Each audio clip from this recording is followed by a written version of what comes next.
दिल्ली में 2015 में आम आदमी पार्टी ने 70 में से 67 सीटों पर कब्जा जमाया।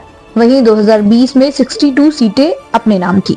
लेकिन 2025 के विधानसभा चुनाव में आम आदमी पार्टी का जो हाल रहा वो बेहद ही खराब रहा। इसका अंदाजा आप इस बात से लगा सकते हैं कि इस बार के विधानसभा चुनाव में आम आदमी पार्टी को करारी शिकस्त का सामना करना पड़ा। मनीष सिसोदिया और अरविंद केजरीवाल जैसे दिग्गज नेता भी अपनी सीट को बचा नहीं सके। वहीं बीजेपी के लिए 27 सालों का सूखा एक बार खत्म हुआ और भारतीय जनता पार्टी ने दिल्ली में बहुमत हासिल करते हुए सत्ता में वापसी की। आखिरकार आम आदमी पार्टी के हार के वो कौन से कारण रहे, आइए जानते हैं आज की इस वीडियो में। नमस्कार, मैं मोनाली, आप देख रहे हैं PIMC भारत 24। पहला, अगर किसी भी पार्टी का ब्रांड एक सिंगल फेस हो तो व्यक्तिगत रूप से अगर उसके जीवन पर कुछ प्रभाव पड़ता है तो उसका खामियाजा उसकी पूरी पार्टी को चुकाना पड़ता है, और कुछ ऐसा ही हुआ आम आदमी पार्टी के साथ। अरविंद केजरीवाल शराब घोटाले में फंसे और दूसरा, उनके आवास को लेकर विपक्ष ने लगातार शीश महल का डंका बजाते हुए उन पर आरोप पे आरोप लगाए। इसका असर भी उनके व्यक्तिगत जीवन में पड़ा और जिसका असर उनकी पार्टी पर।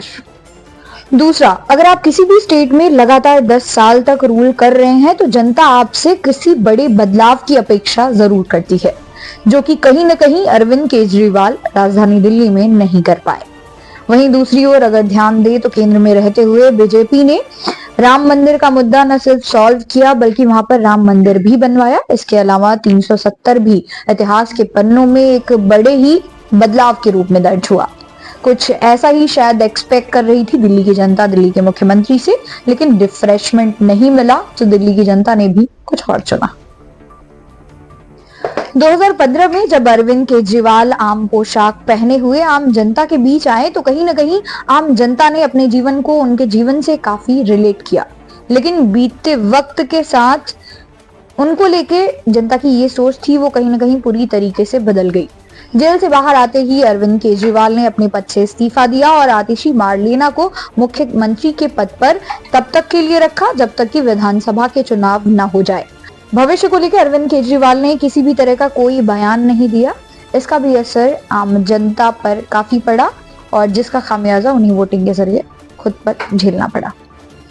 दिल्ली में यमुना का गंदा पानी एक बड़ी समस्या है। सन 2015 और 2020 के चुनावों से पहले अरविंद केजरीवाल लगातार ये बयान देते रहे कि अगर यमुना साफ नहीं होती तो आप हमें वोट मत दीजिएगा। वहीं 2025 के विधानसभा चुनाव से पहले अरविंद केजरीवाल ने हरियाणा की सरकार पर आरोप लगाते हुए कहा कि यमुना में ये जो गंदा पानी आ रहा है उसकी वजह हरियाणा सरकार है। हरियाणा सरकार यमुना के पानी में जहर मिलाकर उसे दिल्ली में पहुंचा रही है। हालांकि अरविंद केजरीवाल का ये बयान उन पर भारी भी पड़ा, जिसके चलते इलेक्शन कमीशन ने उनके इस बयान को लेकर उनसे जवाब मांगा। चौथा, यूनाइटेड अपोजिशन साथ देखने को नहीं मिला। कांग्रेस और आम आदमी पार्टी लोकसभा चुनाव में एक साथ आती है और जीत का डंका बजाती है, हालांकि सफलता हाथ नहीं लगती। वहीं 6 महीने बीतती है और आम आदमी पार्टी ये कहती है कि हमारा कांग्रेस से कोई वास्ता नहीं, पहले हम साथ थे और हम अब अलग हैं। कहीं न कहीं यह दोहरा व्यवहार भी जनता को अरविंद केजरीवाल का नहीं जचा और उन्हें हार का सामना करना पड़ा।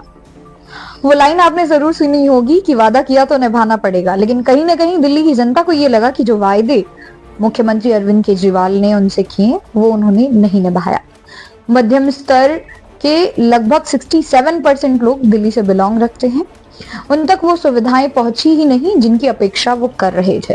फ्री बिजली, फ्री पानी, ये सारी चीजें कहीं ना कहीं निम्न स्तर के लोगों को मिली, लेकिन मध्यम वर्ग इससे चूका रह गया। इसके अलावा महिलाओं को भी फ्री बस की सुविधा, सफर की सुविधा अरविंद केजरीवाल ने दी, लेकिन उसका कुछ खास फायदा इस बार के विधानसभा चुनाव में हमें देखने को नहीं मिला। ऐसे में 27 सालों के बाद भारतीय जनता पार्टी जिस तरीके से दिल्ली की सत्ता में अपनी वर्चस्व को स्थापित करने की कोशिश करेगी वो देखना बेहद ही दिलचस्प होगा।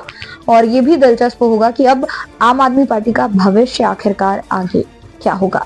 आपको क्या लगता है, आखिरकार क्यों दिल्ली में आम आदमी पार्टी एक बार दोबारा से अपनी सत्ता को काबिज नहीं कर सकी?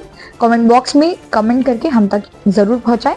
आज के लिए बस इतना ही, फिर से मिलेंगे किसी नई वीडियो में किसी नए विषय के साथ। तब तक के लिए नमस्कार।